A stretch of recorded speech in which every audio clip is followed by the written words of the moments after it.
TRF वाले जो claim करते हैं, इन्वेस्टमेंट को मार को क्लेम करते हैं कि ये इन्फॉर्मर था, मुखबिर था, ये शो करता है कि जो कितने लोग बाबरिक हैं, कितने झूठ बोलते हैं, कितने लोग दुष्ट हैं लोग। उनकी वाइफ चाहे बेटी कोई किसी का सोर्स नहीं थी।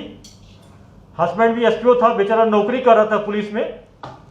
नौकरी करना कोई गुनाह नहीं। अगर कोई पुलिस वाला एंटी टेररिस्ट ऑपरेशन में भाग लेते हैं तो वो भी गुनाह नहीं, उनका ड्यूटी का पार्ट है। जबकि बेचारा वो कोई एंटी टेररिस्ट ऑपरेशन में इन्वॉल्व नहीं था, वो सिंपल एक एसपीओ था। गरीबी की हालत में लोग नौकरी ऐसा करते हैं पूरा। ये मिलिटेंट का असली चेहरा है। पिछले कुछ दिन में इनोसेंट को, सिविलियन हो या पुलिस वाला जो कहीं छुट्टी पर जाते हैं, अपने घर जाते हैं या मस्जिद के पास नमाज पढ़ने जाते हैं, उसको टारगेट कर रहे हैं लोग। एक सोसाइटी में, एक कश्मीर में एक फेयर साइकोसिस, एक ऐसा माहौल बनाना चाहते हैं कि इनको डर है आने वाले दिन में यहाँ काफ़ी टूरिस्ट आएंगे, लोग आएंगे, यहाँ पर अमन चैन होगा, उसको देखना नहीं चाहते हैं। कुछ पॉजिटिव टॉक भी चल रहा है, उसको भी डिस्टर्ब करना चाहता है। इनका ये मेन मकसद है। यह नहीं चाहता कि यहाँ पर शांति हो, लोग यहाँ पर विकासशील हो, डेवलपमेंट हो, लोग दो पैसा कमाए। इसलिए ये सिविलियन को और इनोसेंट को टारगेट कर रहे हैं लोग। जहाँ तक कल का ऑपरेशन के बाद बात है, जैसा कि हम सब जानते हैं कि लावेपुरा इनकाउंटर के अटैक के बाद और खुशीपुरा अटैक के बाद, खुशीपुरा में हमारे आर्मी के 2 जवान शहीद हुए थे और लावेपुरा में मार्च में इसी साल सीआरपीएफ के 3 जवान शहीद हुए थे। हम लोग आइडेंटिफाई कर लिए उस मॉडल को। उसमें जो गाड़ी जो था उसको पहले पकड़ लिए थे। 10 लोग को हम लोग अरेस्ट कर लिए थे। उसमें नाम आया था, अबरार का नाम आया था, जो नार्मल का है, नदीम अबरार पूरा नाम है, दूसरा एक एफटीव का और खुर्शीद मीर का। ये तीनों का मॉड्यूल, दोनों इंसिडेंट क्या था बड़ा इस साल का। खुर्शीद सोपोर इनकाउंटर मारा गया, उससे जो हथियार AK-47 में रिकवर हुआ था वो हमारे सीआरपीएफ के जवान का था, उसका नंबर मैच कर गया। उसके बाद आप लोग एक खुद शेयर देखे होंगे कि टीआरएफ वाले ने एक वीडियो जारी किया था जिसमें उन्होंने खुद क्लेम किया था कि अबरार एंड कंपनी ने ये एक्शन किया है। आप सारे वीडियो देखे होंगे। हम लोग पुलिस की टीम हमारे डीआईजी अमित कुमार के सुपरविजन में क्लोजली मॉनिटर कर रहे थे। एक स्पेशल टीम बनाए थे, उसको उसके एक एक मूवमेंट को ट्रैक कर रहे थे। कल मॉर्निंग में वो अबरार वहाँ से निकला था नॉर्थ कश्मीर से, और जो मुस्लिम जो है एक पाकिस्तान टेररिस्ट, दोनों को मिलके एक बहुत बड़ा हादसा 2 जगह करना था कल। उससे पहले हम लोग जिस गाड़ी में आ रहा था, हमारे एक स्पेशल नाका के सीआरपीएफ पुलिस ने उसको पकड़ लिया। पकड़ने के बाद उसको हम लोग थाना में ले गए, इंट्रोगेट किया गया। ये ज्वाइंट इंट्रोगेशन था जिसमें सीआरपी, आर्मी, पुलिस तीनों विंग मिलके इंट्रोगेट किया।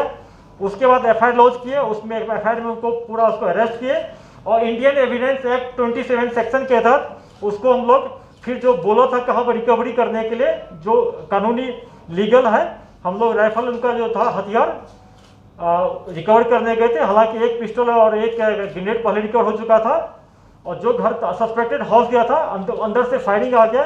इस फायरिंग में हमारे सीआरपीएफ के एक ऑफिसर, 3 लोग टोटल इंजर्ड हो गए और उसको रीइंफोर्समेंट किया गया। सीआरपी, आर्मी, पुलिस ने कॉर्डन को एक्सटेंड कर दिया। फिर इनकाउंटर चलते रहा। फिर दूसरा मिलिटेंट जो था पाकिस्तानी मुस्लिम, वो घर से निकला और अंधाधुंध फायर किया। बाद में इनकाउंटर में कि नदीम अबरार और पाकिस्तानी टेररिस्ट दोनों मारे गए। वहाँ से भी 2 AK-47 मिला है। ये पुलिस और सिक्योरिटी फोर्स के लिए बहुत कामयाबी हो, क्योंकि ये मॉड्यूल जो था ये पाकिस्तानी और ये नदीम अबरार, इसका टारगेट था कि बार बार इस एक्सिस पर नारवल से लेकर हैदरपुरा के बीच में बार बार एनिस को टारगेट करना, सिक्योरिटी फोर्स पर हमला करना और वेपन स्नैचिंग करना, यह इनका टारगेट रहा है। इसके लिए मैं अपने सिक्योरिटी फोर्स को बहुत मुबारकबाद देता हूँ और मैं मिलिटेंट्स के पैंट से बार बार फिर से अपील करना चाहता हूँ कि सिक्योरिटी फोर्स, पुलिस का फेस देखिए आप लोग। लाइव इनकाउंटर में हम लोग सेंटर लेते हैं, उनको जिंदा रहने का मौका देते हैं कि लाइव इनकाउंटर में। लेकिन अगर कोई टेररिस्ट इस ढंग से इनोसेंट सिविलियन को किलिंग में इन्वॉल्व होगा, सिक्योरिटी फोर्स पुलिस पर अटैक करेगा, उसको हम लोग नहीं छोड़ेंगे। पूरा इन्फॉर्मेशन जनरेट करके उसको न्यूट्रलाइज करते रहेंगे।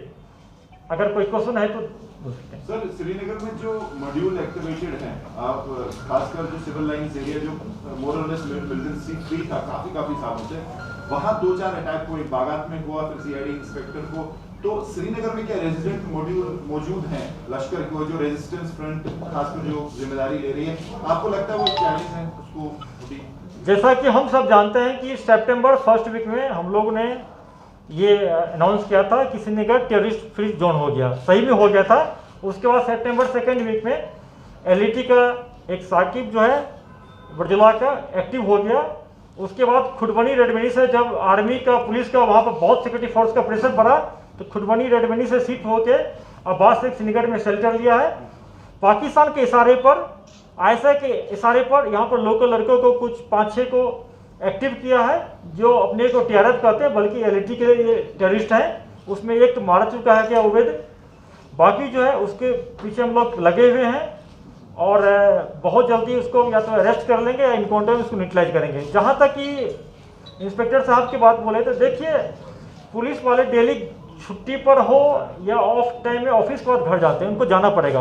हर एक लोग को हम लोग सिक्योरिटी फोर्स की तरह हम लोग कैंप में नहीं रह सकते हैं। ये लोकल है, डेली घर जाएंगे आएंगे, फैमिली के साथ रहना पड़ता है इनको। तो ये सॉफ्ट टारगेट है। अगर ये मिलिटेंट इस टाइप से हमारे सॉफ्ट टारगेट को अटैक करेंगे तो हम लोग भी दूसरा, हम लोग को भी आता है कि क्या क्या कैसे काम करना चाहिए। मुझे भी इसको पता है, 24 साल का बेस्ट एक्सपीरियंस हम लोग का भी, कि कैसे इसको हम लोग भी काउंटर कर सकते हैं। मैं इनको ये एडवाइस करता हूँ इस टाइप के वारदात में नहीं फंसे। बेचारा इंस्पेक्टर क्या करने गया था, ऑफिस ऑफ करने के बाद मॉस्क में नमाज पढ़ने गए। आप लोग वीडियो सारे देखे होंगे, मस्जिद के आगे 2 टेररिस्ट आके पिस्टल से अंधाधुंध पीछे से फाइट कर रहा है। वो किसका क्या बिगाड़ा था? वो तो कोई एसओजी में नहीं था, किसी एंटी टेररिस्ट स्क्वाड में नहीं था। पूरा गांव सोसाइटी में उनका कितना अच्छा इम्पैक्ट था। सिर्फ एक न्यूज बनाने के लिए, फेयर सेक्रेसी पैदा करने के लिए इनोसेंट आदमी को ये लोग और जो सॉफ्ट टारगेट उनको टारगेट कर रहे हैं। घबराने की बात नहीं है। जो श्रीनगर में जो मॉड्यूल है, इनके पास पिस्टल है, कुछ इसमें स्लीपर सेल भी है, जिसको हम लोग पार्ट टाइम टेररिस्ट बोलते हैं या हाइब्रिड टेररिस्ट बोलते हैं। ये पार्ट टाइम है, एक इंसिडेंट करने के बाद फिर अपना नॉर्मल काम करने शुरू कर देते हैं। जो फुल टाइम टेररिस्ट है उसको हम लोग पूरा ट्रैक करते हैं। जो पार्ट टाइम टेररिस्ट है, जिसको हाइब्रिड टेररिस्ट को कहते हैं हम लोग, उसमें थोड़ा दिक्कत तो आती है हम लोग को, लेकिन हम लोग पूरा इसको सर्वेलेंस रखें, बहुत जल्दी इसको भी न्यूट्रलाइज कर लेंगे हम लोग।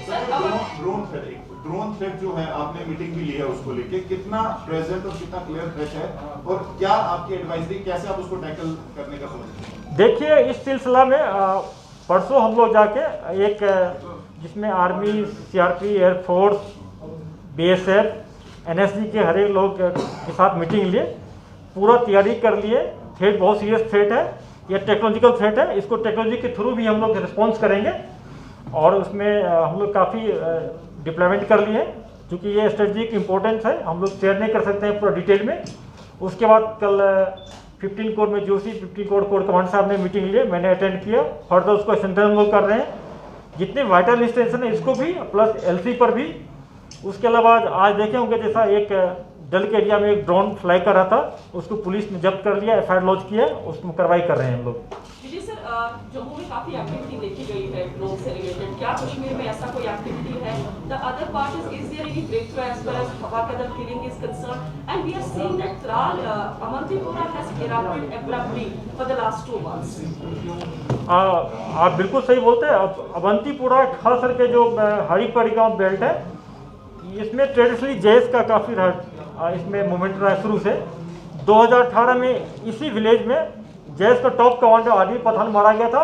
लास्ट ईयर 25 जनवरी को जैश का टॉप कमांडर कारी यासिर पाकिस्तानी मारा गया था।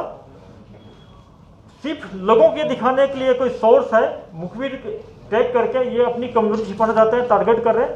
हम लोग ऑपरेशन को इन्हांस कर दिए हैं, इंफॉर्मेशन को जनरेट कर रहे हैं, ह्यूमन इंट पर और फोकस कर रहे हैं। तराल में 2-3 अच्छे ऑपरेशन निकाल के इसको भी लोग कंट्रोल कर लेंगे। उसमें हम लगे हुए अभी बहुत कुछ मिला, अभी शेयर नहीं कर सकते क्योंकि उससे हमारा जो फर्दर ऑपरेशन है वो हैम्पर हो सकता है। क्या उसमें सुधरू का कहना है विस्फोटक था, जैसा कि सुधरू का कहना है कि उस गाड़ी में 3 विस्फोटक आईडीज थी? नहीं, उसमें आईडी नहीं था, ग्रेनेड था, ग्रेनेड और पिस्टल था गाइस मिला था। Sir, is it that proper procedure was followed, SOPs were followed during the operation, or security forces did not have the information about the suspected mutant in the house? It was because of the injuries and death of the detained mutants. देखिए, SOP का कोई rule होता है, SOP जो होता है, ground पर जो ऑफिस लीड करते हैं, जो हैंडल करते हैं कटिंग एज पर, वो टोटल लेटर स्पीड पे इम्प्लीमेंट नहीं हो सकता है। अगर हम सर्च करने जा रहे हैं, हम मानते हैं कि इसमें मिलिटेंट अलमारी होगा, पलंग के नीचे होगा, रूफटॉप होगा, हो सकता है कि दरवाजे के पीछे छिपा हो। ये बहुत टेक्निकल, ये प्रोफेशनल हजार्ड है, तो इसको हम एक्सेप्ट करना पड़ेगा।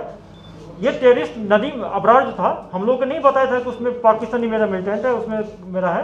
वो बोला था उसमें मेरा एक पिस्टल तो हम लोग ले लिए थे, एक उसमें रखा हुआ है, एक को रिकवर करने गए थे। अगर वो बोल देता है कि इसमें टेररिस्ट छिपा हुआ है पहले से, उसी ढंग से अलर्ट हो जाते हम लोग, हमारे ऑफिसर जवान इंजर्ड नहीं होते हैं।